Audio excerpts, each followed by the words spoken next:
ir plaukiojo baltojo šokolado debesėliai. O naktį šypsojosi gelsvas mėnulis ir žėrėjo sidabrinio šokolado žvaigždės. Kiekvienas namas buvo, visa karalystė juosi aukšta, tvirta šokoladinė tvora su bokšteliais, kuriuose budėjo ir pro langus žiūrėjo karalystės sergėtojai, šokoladiniai šuniukai. Vieną rytą, kaip ir įprasta, patekėjo saulė ir pabudo visi karalystės gyventojai. Tik vienas šokoladinis katinėlis dar gulėjo savo šokoladinėje lovelėje ir tingėjo. Kaip gera tinginiauti, miau, bet norisi valgyti. Šokoladinis pienas jau baigėsi. Eisiu, gal pasigausiu šokoladinę pelytę ir papusryčiausiu.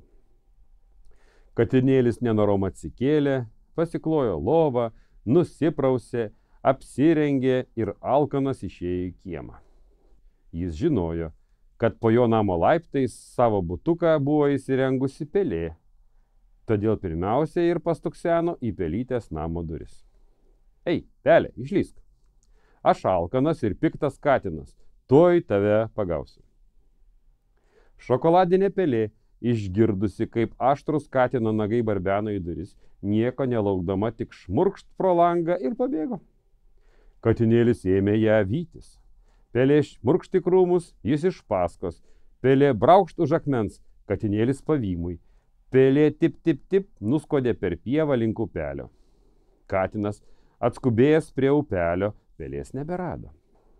Tik pamatė žaliojo šokolado varlytę, tupinčią ant didelio lelijos lapo, kuris buvo taip susisukęs, jog atrodė, kad varlytė tupi žalioje valtelėje. Ku, lėtai ištarė varlytė. Kodėl kukuoji, lyg būtum gegutė, nusistebėjo katinėlis. Aš ne kukuoju, aš noriu paklausti, klausti, kur taip skubi, lėtai tarė žodžius kvaksiukė. Ai, vijausi pelę, bet nepagavau. Gal matei, kur ji nubėgo? Ne, nemačiau. Gal galiu draugė su tavimi? Tu labai lėtai kalbi. Aš negaliu sulaukti, kol tu ištarsi žodį. Be. Šokoladinis katinėlis nuskubėjo, o varlytė pasiėmė šiaudinį irklą ir ėmė irkluoti. Ji plaukė ten, kur nešė srovė. Girdėjosi liūdna varlytės daina. Man liūdna, nes katinėlis nenori draugauti, o be draugų gyventi yra sunku. Katinėlis jautė didelį alkį. Jo mintis sukosi tik apie šokoladinę pelytę, kur ji galėjo pasislėpti. Taip bemastydamas, jis priėjo kalną, apaugusi tankiu mišku. Perskaitė užrašą. Eiti į mišką griežtai draudžiama. Aš ir neisiu į mišką ten kur nors taip toli. Žengsiu tik vieną žingsnį, čia pat arti ir paieškosiu, gal netoliese bus pasislėpusi pelė. Ir katinėlis žengė vieną žingsnį, apsidairė, antrą, niekur nesimato pelytės, eina toliau, tylu, tik po kojomis čeža sausi lapai, susipynusios tankios medžių šakos neleidžia praeiti, eglių spygliai bado kailiuką, bet katinėlis toks alkanas, kad net pamiršo savo pažadą žengti tik vieną žingsnį.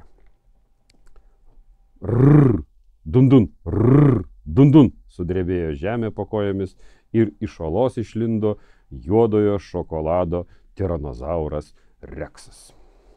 Man taip atrodo, kad aš šiandien gardžiai pietausiu. Tiranozauras uodė orą ir artėjo link krūmų, kuriuose buvo pasislėpęs katinėlis. Dundun, vis artėjo milžinas, bet kačiukas nelaukė. Kol Reksas jį suras. Iššoko ir kiek įkabindamas pasileido, o tiranozauras iš paskos. Šokoladinis katinėlis ir pats nepastebėjo, kaip atsidūrė prie upelio. Reksas jau čia pat, jau atrodo tu jį pastvers. Ką daryti? Kaip perplaukti į kitą pusę? Staiga pamatė plaukiantį laivelį, o jame varlytę, tą pačią, su kuria ryte kalbėjosi. Varlytė, pastebėjusi katinėlę, ėmė sparčiau irkluoti. Šok greičiau į valtį, sušuko jį. Tiranozauras jau taikėsi sugriebti katinėlį, bet mažylis vienu šuoliu atsidūrė valtyje ir srovė nunešė juos tolyn. Tiranozauras Reksas garsiai riaumodamas dar šiek tiek vijosi bėglius, bet greitai pavargo ir piktas grįžo į savo olą. Netrukus pasigirdo rrr, rrr, rrr. Jis užmigo ir jau niekam nekėlė pavojaus. Ačiū, kad mane išgelbėjai, padėkojo katinėlis. Aš tiesiog laiku atsidūriau reikiamoje vietoje, atsakė varlytė. Atleisk man, jei gali, aš šiandien ryte tave įskaudinau. Nieko tokio, aš nepykstu. Ar tu su manim draugausi? Nedrąsiai paklausė kačiukas. Draugausiu, nusišypsojo varlytė. Kai draugai išlipo į krantą, katinėlis pakvietė varlytę į svečius. Pakeliui jie užsuko į parduotuvę ir nusipirko šokoladinės dešros, šokoladinės duonos, šokoladinio sviesto, šokoladinio pieno ir šokoladinių ledų. Šis įvykis labai pakeitė varlytės kalbėjimą. Ji daugiau niekada nemikčiojo. Nuotykis su tiranozauru Reksu pakeitė ir katinėlio gyvenimą. Jis suprato, kaip jaučiasi pelytė, kai ją vejasi katinas, todėl tapo pelytės draugu ir leido jai gyventi namelyje po laiptais. Šokoladinės karalystės gyventojai, katinėlis, varlytė ir pelytė tapo gerais draugais. Žaisdavo, bėgiodavo, visur linksmindavos ir niekada nepamirždavo, jog draudimo reikia klausytis. Nes jeigu neklausysi, gali pabusti tas, kuris miega oloje. Tokia štai įdomi pasakaitė vaikučiai šiam vakarui. Senelis jums linki saldžių sapnų. Labanakt.